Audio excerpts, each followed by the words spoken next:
Alors, lorsqu'on parle de l'élu et de l'enfant de la prophétie, pour les lecteurs de la Bible, de l'Ancien Testament, ils pensent directement au Seigneur Jésus-Christ.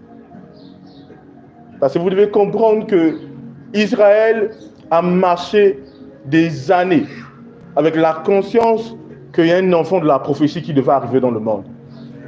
Ils attendaient le Messie, l'enfant de la prophétie. Vous allez voir que même souvent, quand ils vont voir Jean-Baptiste, ils vont demander à Jean-Baptiste, est-ce que c'est toi? C'est toi le Messie? C'est toi l'enfant de la prophétie? C'est toi celui dont parlent les Écritures? Parce qu'Israël attendait le Messie. Ils attendaient l'enfant de la prophétie. Alléluia. Ils ont attendu, jusqu'à ce que l'enfant de la prophétie se révèle. C'est ainsi que lorsque nous allons étudier la vie de tous les prophètes de la Bible, nous allons voir que chaque prophète a eu à donner des détails sur l'arrivée du Mashiach, du Messie. Alléluia. Alors nous allons commencer en allant voir un passage. Quelqu'un va prendre ce passage pour moi. Ésaïe chapitre 7, verset 14. C'est pourquoi le Seigneur lui-même vous donnera un signe. Voici la jeune fille deviendra enceinte, elle enfantera un fils, et elle lui donnera le nom d'Emmanuel. Certains ont entendu la prophétie, mais ne connaissaient pas Emmanuel. Ils entendaient parler d'Emmanuel. Ils entendaient parler de ce roi de Juifs qui allait naître. Ils entendaient parler d'un libérateur qui devait arriver dans le monde. Mais ils ne connaissaient pas qui était le libérateur. Quelqu'un me suit ici? Parce qu'ils n'ont pas vécu autant de libérateurs. C'est ainsi que les prophéties des prophètes ont été rapportées sous forme d'écrits, afin qu'Israël sache qu'un Messie arrive. Alors, quand nous allons dans Ésaïe chapitre 9, versets 5 à 6, car un enfant nous est né. On avance. Un fils nous est donné. On avance. Et la domination reposera sur son épaule. Et la domination reposera sur son épaule. Avancez. On l'appellera admirable. On l'appellera qui? Admirable. Admirable. On avance. Conseiller. Admirable conseiller. Dieu puissant. Dieu puissant.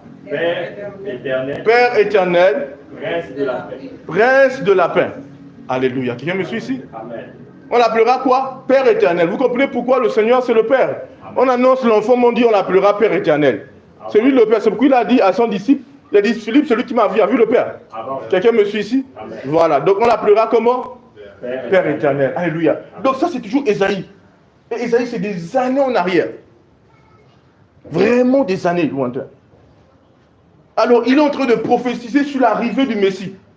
L'enfant de la prophétie, l'élu.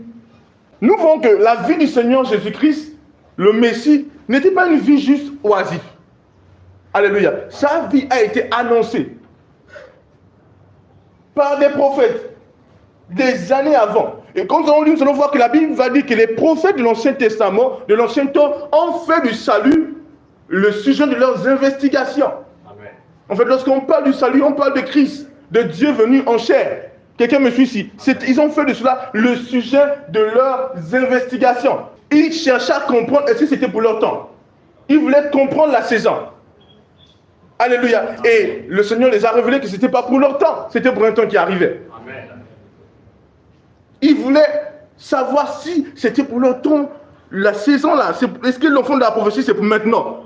Le libérateur, le roi des Juifs, est-ce que c'est maintenant? Quelqu'un me suit ici? Amen. Est-ce que c'est maintenant que le Père éternel viendra? Est-ce que c'est maintenant que cet enfant nous naîtra? Quelqu'un me suit ici? Amen. Ah, est-ce que vous comprenez ce que je suis en train de dire ici? C'est l'enfant de quoi? L'enfant de la prophétie. Alléluia. Amen. Dis gloire à Dieu. Prenons Somme Michée chapitre 5 verset 2. Et toi, Bethléem Ephrata. Et toi? Bethléem Ephrata. Oui. Petite entre les milliers de Juda. Petite entre quoi? Les milliers de Juda. Les milliers de Juda. De toi sortira pour moi. Il dit de toi sortira pour moi. Celui qui dominera sur Israël. Alléluia. Amen. Vous voyez? Donc là, qu'est-ce qui se passe? Il est en train d'annoncer la venue du Mashiach, du Messie, du Christ. Vous voyez? Donc la plupart des prophètes, si on doit toucher tous les prophètes là, qui ont annoncé l'arrivée du Messie, du Christ, on va voir la plupart des prophètes l'ont annoncé.